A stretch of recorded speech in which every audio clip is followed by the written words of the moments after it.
$500,000 is a specific number. It is not a round number chosen for convenience. It is the number that sits at the intersection of three different buyer profiles that consistently appear in the migration data. The remote worker who has been saving aggressively for several years and has accumulated a down payment plus cash reserves, the family that has sold a modest home in an expensive market and is holding equity, and the investor who has a defined budget and wants to understand what the market delivers at that specific price point. $500,000 is also, not coincidentally, roughly what a median home in a major coastal city cost in 2019. It is a number that feels like it should buy something serious. The question this video answers is, where does it actually buy something serious? And what does serious look like city by city? We are going to go through 7 cities in this analysis. Not 7 cities from a list. 7 cities selected because the data specifically supports them as markets, where $500,000 produces a meaningfully better outcome than the national median, where the quality-to-price ratio is favorable right now in early 2026, and where the outcome is different enough across the 7 to give a genuine range of options rather than 7 versions of the same answer. Before we go city by city, I want to establish what we mean by a real life, because the title of this video contains a phrase that deserves precision before we use it as an analytical framework. A real life, in the context of this analysis, is defined by 5 specific dimensions. The first is physical space, the square footage, the outdoor space, the configuration of rooms that determines whether a household can actually live in the property rather than merely occupying it.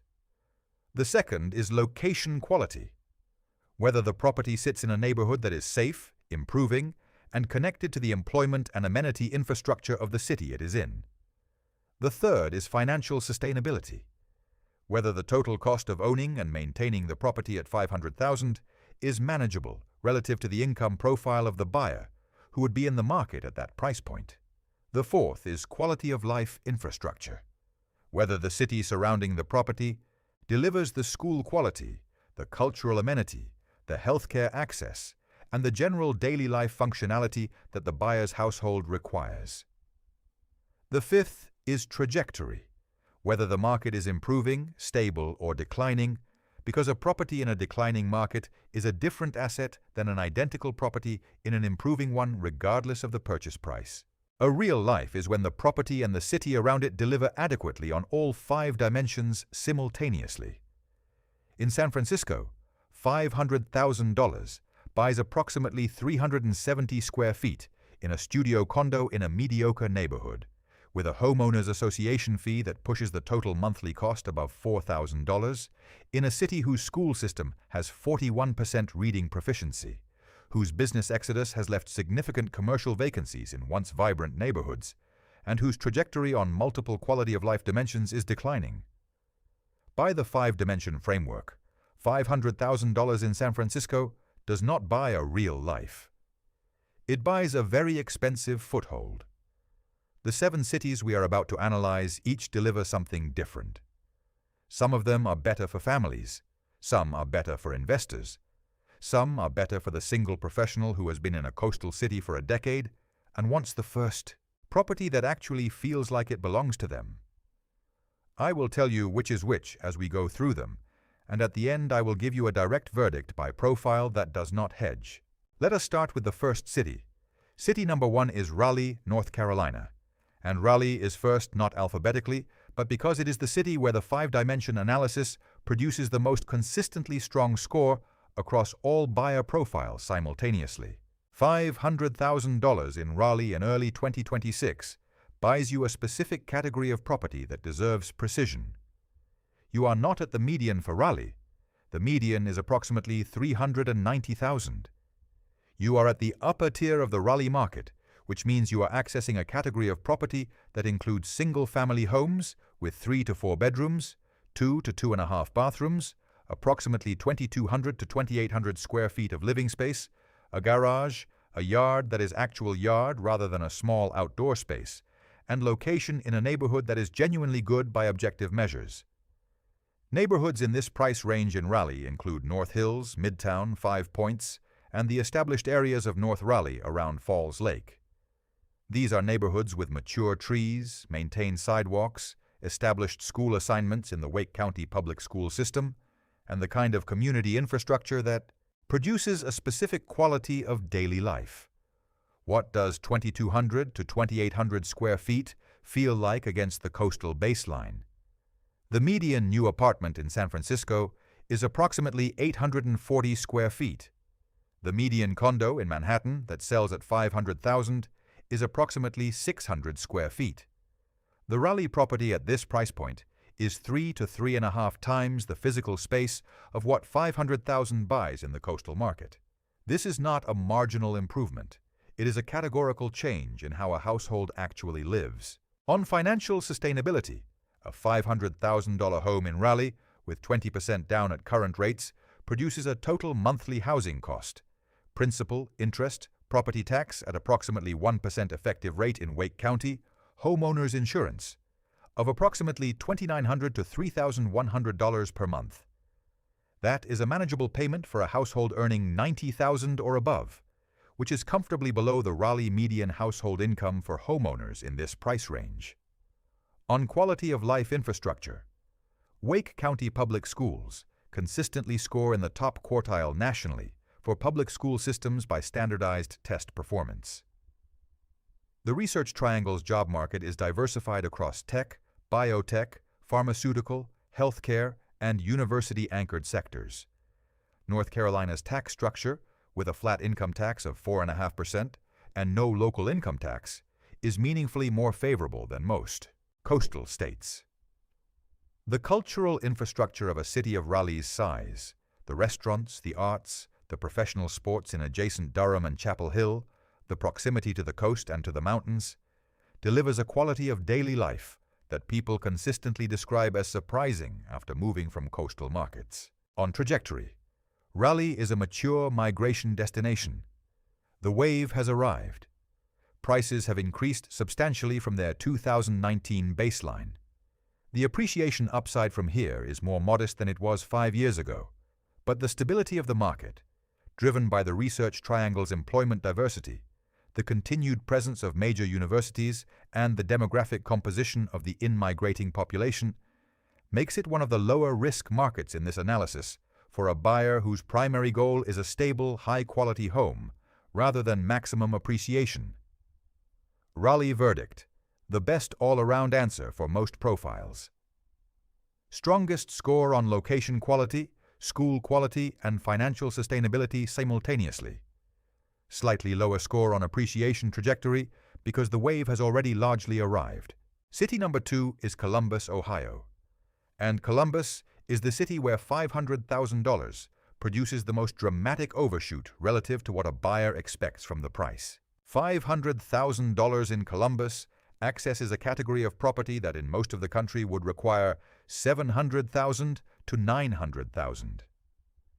In the best Columbus neighborhoods, Upper Arlington, Bexley, Clintonville, Grandview Heights, Dublin, $500,000 buys a 4-bedroom, 3-bathroom home of approximately 2,800 to 3,600 square feet, often on a lot of a quarter acre or more, in a neighborhood that would be called premium in any comparison to its coastal equivalent.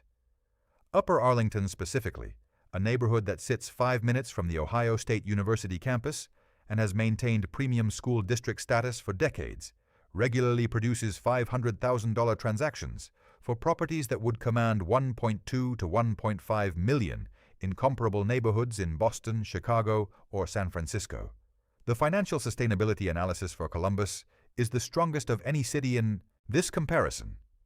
Ohio's effective income tax rate at typical buyer income levels is approximately 3.9%.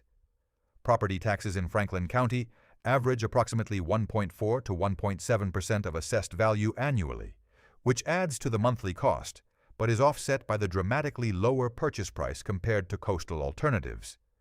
Total monthly housing cost on a $500,000 Columbus home with 20% down, approximately $2,700 to $2,900. For a household earning $80,000 or above, this is a genuinely comfortable payment. The Columbus investment case, which matters for the Kevin profile, has been transformed by the Intel semiconductor manufacturing investment announced for the Columbus area. $20 billion in direct manufacturing investment, 3,000 direct Intel jobs with a projected multiplier of 10 to 15 indirect jobs per direct position. This is the kind of anchor investment that in retrospect defines inflection points in city economic trajectories. The markets that had this type of large-scale manufacturing anchor investment in the past, the Research Triangle's pharmaceutical and biotech investments in the 1970s and 1980s, Nashville's healthcare corporate headquarters concentration in the 1990s, Austin's semiconductor presence in the 2000s, each experienced sustained above-average appreciation in the decade following the investment. Columbus in 2026 is at the beginning of that cycle. For the investor buying at $500,000 in Upper Arlington or Grandview, the Asai total monthly rent on a 4-bedroom property in this range is approximately $2,300 to $2,600. The gross yield is approximately 5.5% to 6%.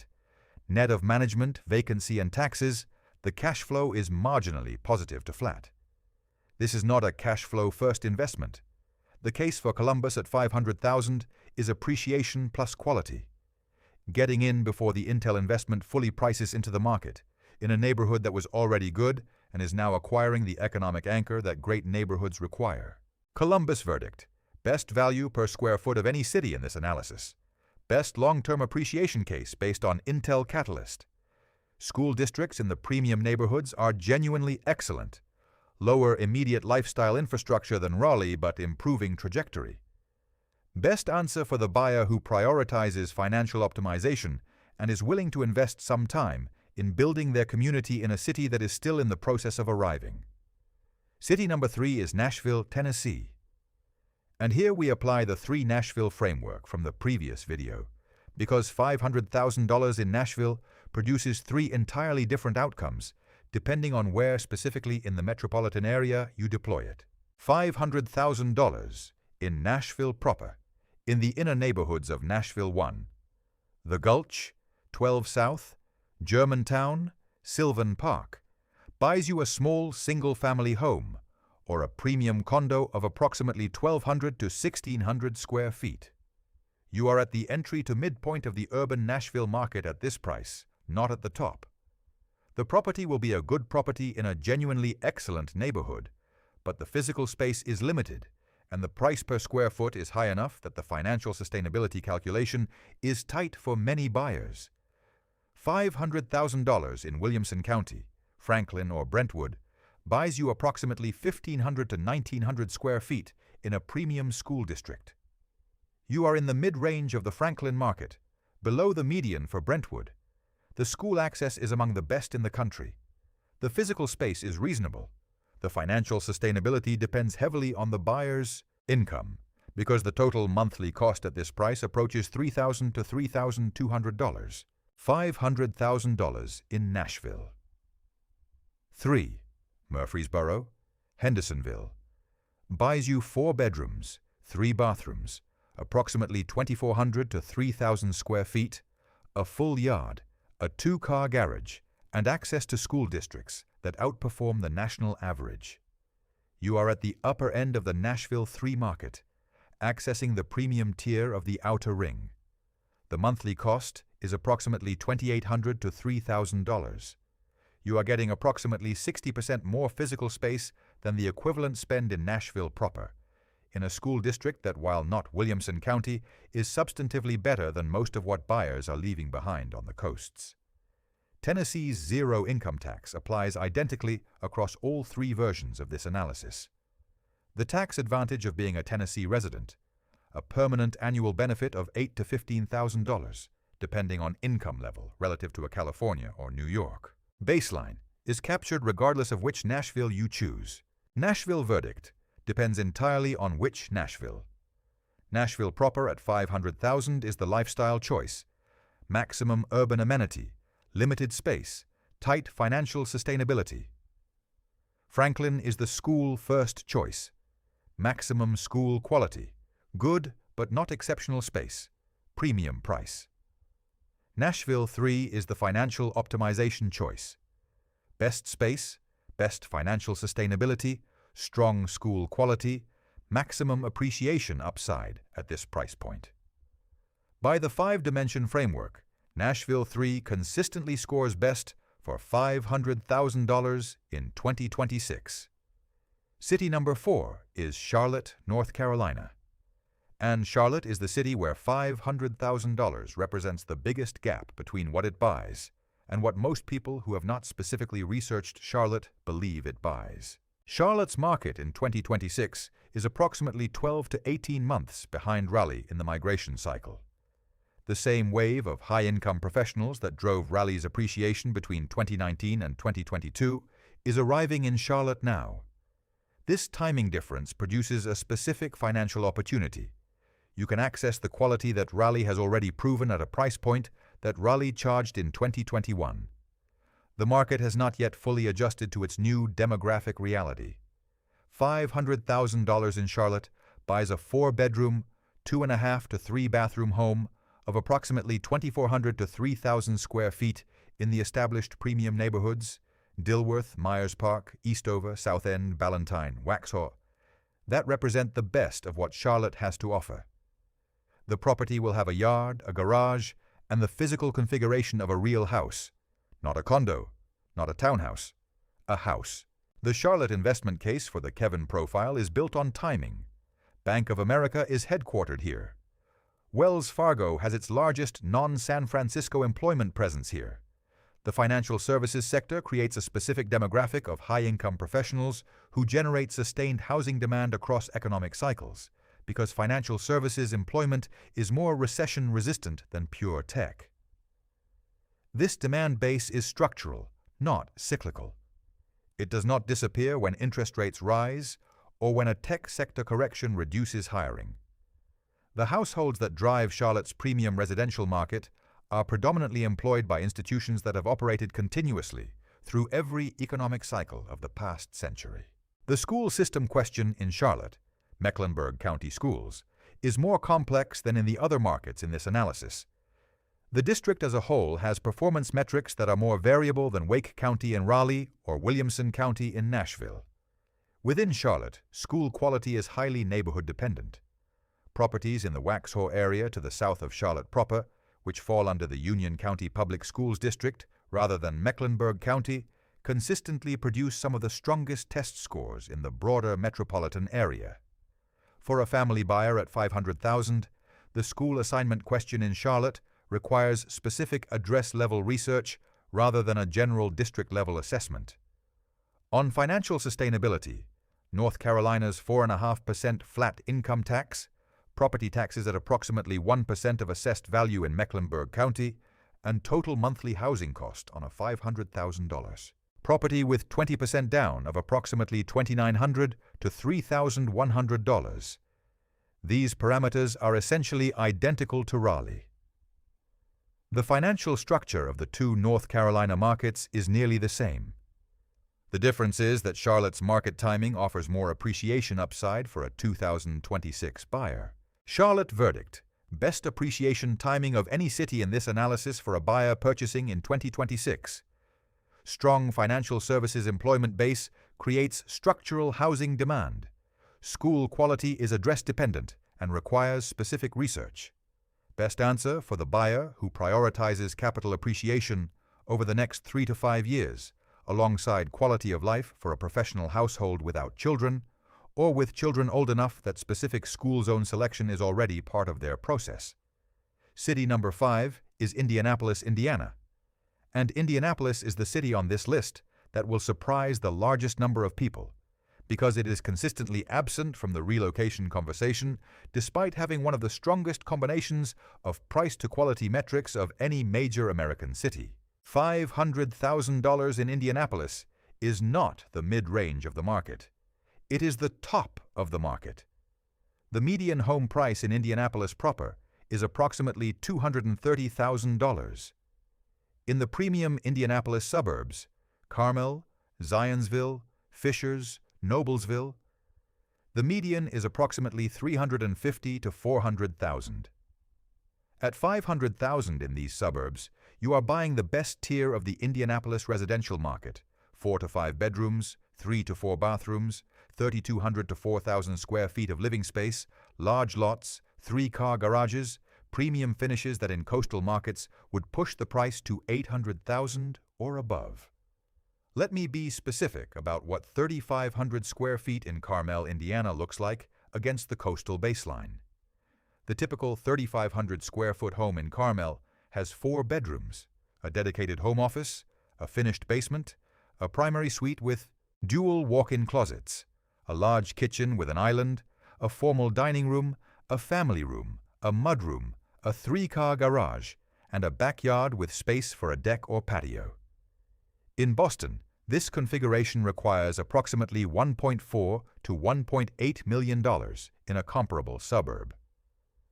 In the San Francisco Bay Area, approximately $2 to $2.8 million. In Chicago's premium suburbs, approximately $900,000 to $1.2 million. In Carmel, Indiana, $450,000 to $500,000. The Carmel School District is consistently ranked among the top 20 to 30 public school districts in the United States by multiple ranking methodologies.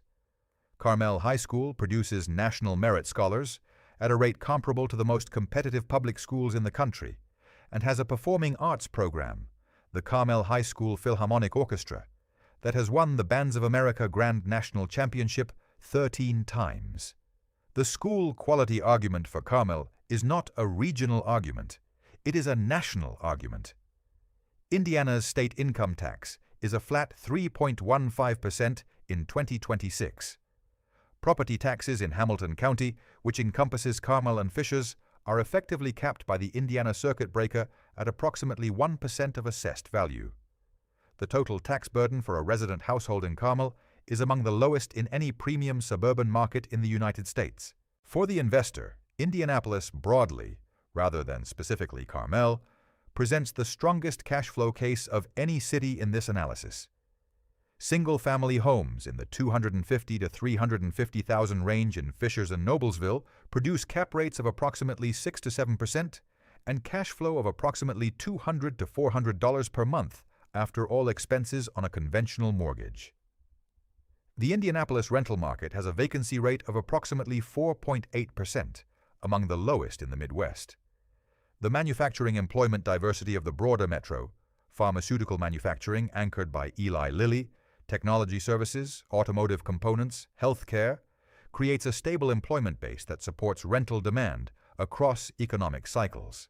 The honest limitation of Indianapolis in this analysis is the absence of the coastal social infrastructure that many buyers expect when they first arrive.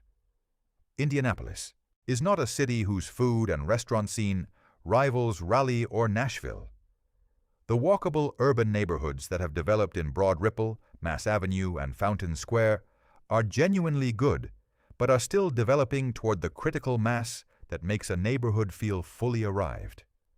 For a buyer coming from San Francisco or Brooklyn, whose social life was organized around neighborhood walkability and restaurant density, Indianapolis requires a larger cultural adjustment than Raleigh or Nashville. The financial case for Indianapolis is stronger than for almost any other city in this analysis. The lifestyle transition is the largest. Indianapolis verdict: best physical space per dollar of any city in this analysis at the $500,000 price point. Best school district quality available in this price range, specifically Carmel. Best overall financial sustainability package, combining low taxes, low purchase price relative to quality, and strong rental cash flow for the investor. Requires the largest cultural adjustment for buyers coming from major coastal metros. Best answer for the family whose primary priorities are school quality and financial sustainability over lifestyle infrastructure. City number 6 is San Antonio, Texas, and San Antonio is on this list because it is the most consistently underestimated major American city for the specific purpose of this analysis. San Antonio is the 7th largest city in the United States. It has a population of approximately 1.5 million in the city proper and approximately 2.6 million in the metropolitan statistical area. It has the largest military base infrastructure of any American city: Fort Sam Houston, Lackland Air Force Base, Randolph Air Force Base, Camp Bullis, and additional installations together employ approximately 80,000 military and civilian personnel and contribute approximately $14 billion annually to the local economy.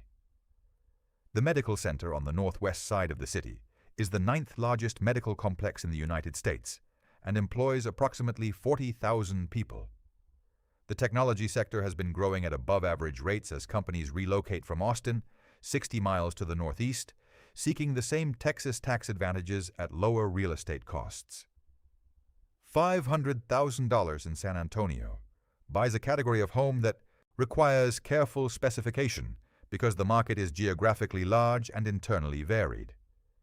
In the premium San Antonio neighborhoods, Stone Oak, Shavano Park, Bourne, just outside the city proper, the Dominion, Alamo Heights, $500,000 buys 3 to 4 bedrooms, 2.5 to 3 bathrooms, approximately 2,200 to 2,800 square feet, on a lot that in the suburban north side regularly exceeds a quarter acre. The construction quality in this price range in San Antonio is significantly higher than equivalent prices in many other markets because the local building cost structure is lower. You are getting more house per dollar of construction value. Texas has no state income tax. 0. The tax advantage of Texas residency, relative to California, Illinois, or New York, is the same in San Antonio as it is in Austin or Houston. At a household income of $150,000, the Texas tax advantage versus California is approximately $14,000 per year. Compounded over 10 years at 7% investment return, that annual differential becomes approximately $200,000 in additional wealth. The tax advantage does not change based on which Texas city you live in. The limitation of San Antonio relative to Austin in the Texas comparison is the job market for knowledge workers specifically. The military and medical anchors provide stable, recession-resistant employment, but they are not the primary employment sector for the remote worker or technology professional. For someone who is fully remote and keeping a coastal salary, this limitation is irrelevant. For someone who is planning to find employment locally in technology, product management, or knowledge worker professional services, Austin's job market is deeper and pays a higher premium than San Antonio's, and the 60-mile differential between the two cities matters. For the investor specifically, San Antonio presents a compelling case based on the military rental market. Military families, particularly junior and mid-grade officers and non-commissioned officers, are among the most reliable rental tenants in the American residential market. Permanent change of station assignments create a consistent and predictable demand for 3- and 4-bedroom rental properties in the neighborhoods surrounding the major bases. Cap rates on quality properties near the military installations run approximately 5.5% to 6.5%.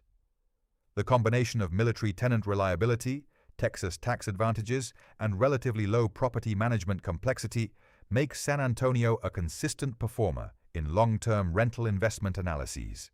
The Northside Independent School District, which serves the majority of San Antonio's northern residential areas, has steadily improving metrics and multiple campuses with nationally recognized programs. The district is not at the level of Williamson County or Carmel, but it is significantly above the average for a major urban school district nationally. San Antonio verdict: best answer for the investor who wants the Texas tax advantage without Austin prices. Strong military-anchored rental market. Better physical space per dollar than Austin at equivalent price points. Lower knowledge worker job market depth than Austin. Matters for local employment seekers, irrelevant for remote workers. The most underrated city on this list for the specific purpose of deploying $500,000 toward a high-quality residential investment in a tax-advantaged state. City number 7 is Greenville, South Carolina, and Greenville is the discovery entry on this list, the city that most people who encounter it in this context have not specifically researched, and that consistently produces the strongest reaction of any city we cover on this channel. Greenville sits in the northwestern corner of South Carolina, roughly equidistant between Charlotte to the northeast and Atlanta to the southwest, approximately 90 minutes to each. It has a population of approximately 90,000 in the city proper, making it a genuinely mid-sized city rather than a major metro. But the quality-to-size ratio of what Greenville delivers is among the most favorable of any American city at its scale. $500,000 in Greenville buys a category of property that does not exist at equivalent prices in comparable quality locations anywhere on the East Coast. In the premium Greenville neighborhoods, Augusta Road, Earl Street, the Chanticleer area, the Gower Estates neighborhood, the North Main Historic District. 500,000 buys a 3 to 4 bedroom home of 2,100 to 2,700 square feet, often with historic character features that in Boston or Washington, D.C. would command 2 to 3 times the price. In the newer development areas of Simpsonville and Greer immediately south and north of the city, 500,000 buys a 4-bedroom, 3-bathroom new construction home of approximately 2,800 to 3,400 square feet with contemporary finishes. The Fall Line Trail, which runs through downtown Greenville, is a multi-use path that connects the urban core to Falls Park and the Reedy River. Falls Park is, by measurable quality metrics, one of the best urban parks in the American Southeast. A waterfall in the center of downtown, suspension pedestrian bridge, landscaped gardens, and direct connectivity to the restaurant and retail district of Main Street. The Main Street of Greenville has consistently been ranked among the top small city main streets in America, not for regional standards but nationally. The density of independently owned restaurants, the physical environment, the walkability within the downtown core, and the generally high quality of the urban experience that Greenville delivers in its small footprint is genuinely disproportionate to its size. BMW Manufacturing is headquartered in the Greenville-Spartanburg area at its largest North American production facility. Michelin North America has its U.S. headquarters in Greenville. GE Power has significant operations in the area. The manufacturing base of the Greenville metropolitan area is substantially more sophisticated than its size would suggest, and the employment base of white-collar and engineering professionals who support these operations creates the demand for the quality restaurants, the well-maintained neighborhoods, and the cultural programming that makes Greenville function as a city rather than as a large town. South Carolina's income tax structure has been undergoing a specific reduction trajectory. The state passed legislation reducing the top marginal rate, which applies above approximately $17,000, to 6.5% by 2027. Property taxes in Greenville County on a primary residence are effectively approximately 0.4 to 0.6% of assessed value due to the homestead exemption structure, making Greenville one of the lowest property tax burden markets for homeowners in this analysis. For the investor, Greenville presents strong fundamentals, but requires more careful sub-market analysis than some of the larger metros on this list. Cap rates on quality properties in the city proper run approximately 5 to 6%. The vacation and short-term rental market in downtown Greenville is increasingly active given the tourism infrastructure that the Falls, the Main Street, and the proximity to the Blue Ridge Mountains creates. An investor who understands the Greenville market specifically and acquires properties with genuine proximity to the downtown core, and the trail infrastructure can produce stronger yields than the general market averages suggest. The Blue Ridge Mountains begin approximately 45 minutes west of downtown Greenville, providing outdoor recreation access that is genuinely exceptional. Caesars Head State Park, Table Rock, the waterfalls of the Saluda River Gorge. For a buyer who values outdoor access as part of quality of life, Greenville verdict: the highest quality-to-price ratio of any city in this analysis for the buyer who values urban experience per dollar. Best walkable downtown of any mid-size city in this comparison. Strongest lifestyle surprise factor. The gap between expectation and reality is larger in Greenville than anywhere else on this list. Manufacturing employment base provides economic stability that pure tech markets lack. Best answer for the buyer who is willing to go to a smaller city and wants a downtown neighborhood that genuinely feels arrived rather than a suburb that requires a car for everything. Let me now give you the direct comparison table that puts all 7 cities side by side on the variables that matter most for the $500,000 decision. Raleigh. Purchase price at median market $500,000 tier, approximately 2,400 square feet in a good neighborhood. Total monthly cost approximately $3,000. Wake County schools in top national quartile. Appreciation trajectory, stable to moderate. Income tax 4.5%. Overall score across 5 dimensions highest or tied highest. Columbus. Same purchase price, approximately 3,200 square feet in a premium suburb. Total monthly cost approximately $2,800. Upper Arlington or Bexley schools excellent. Appreciation trajectory strong, based on Intel Catalyst, income tax 3.9%, overall score highest for investor profile, and strongest value per square foot. Nashville 3. Same purchase price, approximately 2,600 square feet in Murfreesboro or Hendersonville, total monthly cost approximately $2,900. Rutherford or Sumner County schools above national average, appreciation trajectory, strong as outer ring absorbs Nashville metro spillover, income tax 0, overall score strongest for combined family and financial optimization profile. Charlotte. Same purchase price, approximately 2,800 square feet in premium suburb, total monthly cost approximately $3,000, school quality address dependent, appreciation trajectory best of any city for 2026 timing specifically, income tax 4.5%, overall score highest for appreciation-focused buyer. Indianapolis Carmel. Same purchase price, approximately 3,600 square feet in Carmel, total monthly cost approximately $2,700, Carmel schools nationally ranked top 20 to 30, appreciation trajectory moderate, income tax 3.15%, overall score highest for school quality and physical space priorities. San Antonio. Same purchase price, approximately 2,500 square feet in premium northern neighborhoods, total monthly cost approximately $2,700, Northside ISD improving, appreciation trajectory moderate, income tax 0, overall score strongest for investor with military rental market focus and Texas tax advantage. Greenville. Same purchase price, approximately 2,400 square feet or smaller with character, total monthly cost approximately $2,300 to $2,500. Greenville County schools above average, appreciation trajectory early stage strong, income tax 6.5% reducing, overall score highest for urban quality of life experience per dollar at a smaller city scale. Now the verdicts by profile. If you are Daniel, a remote professional in your early to mid-30s, $500,000 available between down payment and cash reserves, no children, primary goals of financial transformation and wealth building with quality of life that feels genuinely good, rather than a sacrifice. Columbus or Charlotte. Columbus for the appreciation upside and the value per square foot. Charlotte for the lifestyle infrastructure and the timing opportunity. Both produce dramatically better financial outcomes than any coastal market at this price point. Both have enough restaurant and cultural infrastructure that the social quality of life transition from a major coastal city is manageable.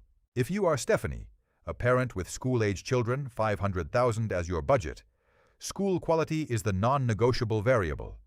Indianapolis Carmel or Nashville Franklin. Carmel for the maximum school quality and maximum physical space per dollar. Nashville Franklin, if the Williamson County school quality combined with the Tennessee zero income tax and the Nashville cultural infrastructure is the right combination for your specific household. Both represent the best possible answer for the school quality first buyer at $500,000. If you are Kevin, an investor, $500,000 as a capital deployment decision, primary goals of cash flow and appreciation, Columbus for appreciation, Indianapolis for cash flow, San Antonio for military-anchored rental stability in a zero-income tax state. The three produce different investment profiles that suit different time horizons and risk tolerances. Columbus is the highest risk, highest potential return. San Antonio is the most stable income producing. Indianapolis Carmel sits between them on both dimensions. If your profile is none of the three exactly, but you are a buyer who has been told your whole life that you cannot afford a real home, and you want the single most impactful demonstration of what $500,000 actually buys in America when you deploy it correctly, Greenville. Walk the Falls Park Trail, eat on Main Street, walk back to your 4-bedroom house that cost you what a studio costs in San Francisco. That is the demonstration. $500,000 is a specific number. In the wrong market, it buys a compromise. In the right one, it buys a life.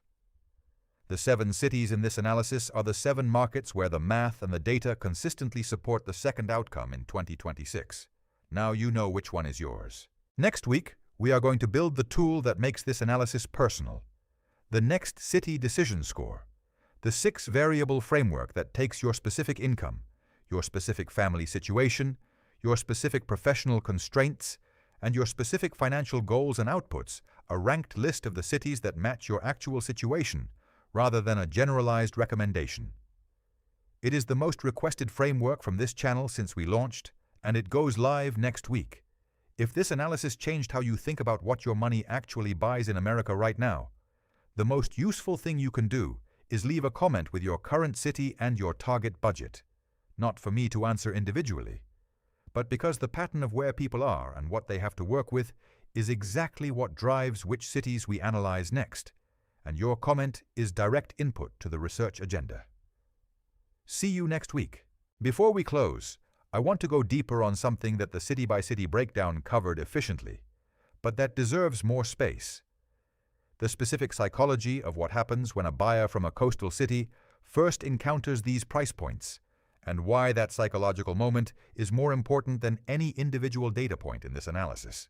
There is a specific experience that people describe consistently when they first seriously research what $500,000 buys in Columbus or Carmel or Greenville. It is not exactly surprise because intellectually they knew the prices were lower. It is something closer to disorientation, the sense that the mental model they built about what money buys in America was constructed entirely from the most expensive examples and never tested against the broader market. A buyer who has spent 5 years in San Francisco looking at 800 square foot condos at $750,000 develops a deep intuition that this is what real estate looks like. The Columbus listing for a 4-bedroom house at $450,000 does not just seem cheaper, it seems wrong, like a typo. Like there must be something wrong with it that is not visible in the photographs. This psychological dissonance is worth naming because it is the primary reason that financially, rational people delay making moves that their own spreadsheets clearly support. The data says, move. The intuition says, something must be wrong with the cheaper option. The resolution between those two signals is what determines whether a person acts on the analysis or continues to defer. The dissonance resolves when people actually visit. This is one of the most consistent patterns in the migration research literature and in the anecdotal accounts of people who have made these moves. The virtual research creates cognitive dissonance. The in-person visit resolves it. When someone who has been living in San Francisco walks through a 4-bedroom Columbus house at $480,000, the experience is almost universally described as physically jarring. The space, the yard, the finishes, the neighborhood, all of it is better than their mental model of what the price should produce. The dissonance runs in both directions. What they left behind costs more and delivers less than they realized, and what they are visiting costs less and delivers more. If you are in the process of making this decision and you are stuck at the point of intellectual conviction without action, the intervention is not more research. It is a visit. 2 days in Columbus or Raleigh or Greenville, walking neighborhoods, eating in the restaurants, driving the commute routes, meeting the people who made the move 2 or 3 years before you. The visit converts the intellectual case into a visceral one, and the visceral case is what actually moves people. Let me now add a dimension to the investor analysis that the per-city breakdown addressed individually, but that has a cross-market implication worth stating explicitly. Across the 7 cities in this analysis, the relationship between price, yield, and appreciation, risk follows a consistent pattern that has strategic implications for someone who is thinking about deploying $500,000 as a capital allocation decision rather than a personal home purchase. The cities with the highest appreciation potential, Columbus, Charlotte, Greenville, tend to have the lowest current cash flow yields. The cities with the strongest cash flow yields, Indianapolis, San Antonio, tend to have more moderate appreciation trajectories. This is not a coincidence. It reflects the basic principle that yield and growth are competing claims on the same underlying value. A market that is priced to appreciate rapidly is priced to reflect expected future value, which compresses the current yield. A market that is priced for stable income reflects current fundamentals without a significant growth premium built in. For the investor who is early in their wealth-building journey and needs the cash flow to service debt or supplement income, Indianapolis and San Antonio are the structurally appropriate choices. For the investor who has sufficient income from other sources to absorb flat or negative cash flow and is deploying the $500,000 for appreciation optionality, Columbus and Charlotte are the structurally appropriate choices. For the investor who wants both dimensions in a single market and is willing to accept that neither will be maximized individually, Nashville 3 is the best compromise. Moderate appreciation upside, near neutral to slightly positive cash flow, zero state income tax on rental income, and a metro brand name that consistently attracts quality tenants. There is one more consideration that has not appeared in the analysis yet, and that I want to address directly, because it is the objection that comes up most frequently when presenting this comparison to people who are considering a move, the social capital question. When someone has spent a decade in San Francisco or New York or Boston, they have accumulated a specific form of social wealth: professional networks, personal friendships, community affiliations, institutional knowledge of how their city works. That is genuinely valuable and genuinely not portable. The financial analysis says the move produces a dramatic improvement in measurable wealth over 5 to 10 years. The social capital analysis introduces a cost that does not appear in the spreadsheet: the loss of accumulated relationships and the time and energy required to rebuild equivalent social infrastructure in a new city. This cost is real and it is non-trivial. It should not be dismissed or minimized. The research on geographic mobility and social well-being consistently shows that the first 12 to 18 months after a significant geographic move involve a measurable reduction in subjective well-being, even when the objective financial and quality of life metrics have improved. The people who have made these moves almost universally report that the well-being gap closed, that by year 2 or year 3 they had rebuilt social infrastructure that was comparable to or better than what they had left. But the gap exists, and it is real. The variables that predict how quickly someone rebuilds social capital in a new city include professional context. People with active work relationships, whether remote or in person, rebuild faster than people whose social life was primarily non-work. Family situation. Parents with school-age children rebuild faster because the school community creates immediate social infrastructure. And intentionality. People who specifically invest in building community in the new city, whether through neighborhood involvement, interest-based groups, religious community, or other structured social contexts, rebuild significantly faster than people who wait for social relationships to develop organically.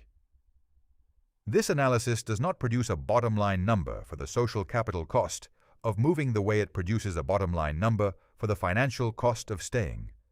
But acknowledging the cost explicitly and planning for the rebuilding period is part of what makes the difference between people who make these moves successfully and people who make them and return to their original city within 2 years. The cities in this analysis each have a specific social capital rebuilding profile that is worth mentioning briefly. Raleigh has the most established transplant community of any city on this list. If you are moving from a coastal city, you will arrive in Raleigh to find a substantial community of people who made the same move 1 to 4 years before you. The social infrastructure for the recent transplant is more developed in Raleigh than anywhere else on this list. Columbus has a rapidly developing transplant community that is still building but already substantial, driven by the Intel announcement bringing a new wave of professional incomers. Nashville has the strongest existing social scene of any city on this list for the single young professional, the music, the entertainment infrastructure, the general social energy of the city make it easier to build a social life quickly than in any of the other markets. Greenville is the city where the most effort is required because the transplant community is smaller and the social infrastructure is less explicitly oriented toward helping new arrivals integrate. But the people who have chosen Greenville have done so for specific reasons and tend to be deeply engaged in building the city, which creates a specific kind of community for the self-directed person who wants to be part of something that is still forming. Let me close with a direct acknowledgement of something this analysis has implicitly assumed, but should state explicitly. $500,000 is not a small number. For a first-time buyer, accumulating the $100,000 down payment that $500,000 requires is a significant financial achievement that takes years for many households. For a buyer coming from an equity-rich sale in an expensive city, $500,000 may feel modest relative to what they left behind. The experience of $500,000 as a budget is different across the profiles. This analysis serves for the household for whom $500,000 represents a major stretch, who has worked hard to reach this capital position and for whom the decision feels high stakes and irreversible. The most important message of this entire analysis is this: the cities on this list produce better outcomes at this price point than any coastal market produces at $1.2 million. The quality is not proportional to the price. You are not getting a worse outcome by deploying your capital here instead of there. You are getting a better one. The gap between what $500,000 buys in Columbus and what $1.2 million buys in San Francisco, measured across all 5 dimensions of a real life, is not a gap at all. It is a reversal. Columbus wins on physical space. Columbus wins on school quality in the premium suburbs. Columbus wins on financial sustainability. Columbus wins on trajectory. The only dimension on which San Francisco wins is brand recognition, and brand recognition does not show up in your savings rate. 7 cities, 5 dimensions, 1 price point. The analysis is complete. The right city for your specific situation is the one that delivers best on the dimensions you weight most heavily. Now you have enough precision to know which one that is. There is a practical exercise I want to leave you with before closing, because this analysis has given you a framework, but frameworks only produce value when they connect to a specific decision. The exercise takes approximately 20 minutes and produces a number that is worth more than any general recommendation. Take the city you are currently in and the city on this list that resonated most strongly with you. For each, look up 3 specific properties that match your household's actual requirements: number of bedrooms, neighborhood quality you would actually accept, minimum square footage you would actually live in. Not theoretical requirements, the real ones. Use Zillow or Redfin. Look at what 3 actual properties look like in your current city and 3 actual properties look like in the target city, both at prices near $500,000 or whatever your actual budget is. Then run 2 calculations. First, what is the monthly cost difference between what you would actually live in at your current city versus what you would actually live in at the target city?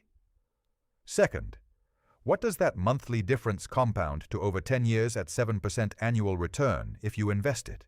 Those 2 numbers, the monthly difference and the 10-year compounded value of that difference, are your specific financial case for the move, not a general number from a general analysis. Your number for your household, for your target city. Most people who do this exercise find that the 10-year compounded number is larger than they expected, often significantly larger. And that number, made specific and personal, is the thing that actually moves people from intellectual conviction to action. Do the exercise, build your number, then decide. See you next week for the Decision Score Framework. One final thought that belongs at the end of this video, rather than anywhere else. The framing of what does $500,000 buy implies that $500,000 is the point of comparison. But the more useful frame, the one that actually changes how people think about this, is the reverse. What does the life you want actually cost, and where is it cheapest? Most people who are stuck in expensive cities are not stuck because they want to live in an expensive city specifically. They are stuck because they have never seriously priced out the alternative. They have a general sense that Raleigh or Columbus is cheaper. They do not have a specific sense of how much cheaper or what cheaper actually delivers, or what the compounded financial impact of that price difference is over the time horizon that matters for their life goals. This video was built to replace the general sense with a specific one. Not so that you move to any particular city, but so that whatever decision you make, to stay or to go, to choose one city or another, you make it with the full picture rather than a partial one. The full picture is this. In 7 specific American cities, in 2026, $500,000 buys a 4-bedroom house, a real yard, a school district that delivers, a commute that does not consume your life, a community that is genuinely welcoming to people who arrive with ambition and work ethic, and enough financial margin to actually invest in the life you want to build, rather than spending everything you earn on the housing cost of living somewhere prestigious. That is what $500,000 buys in the right market. Now you know which markets those are. The rest is yours to decide.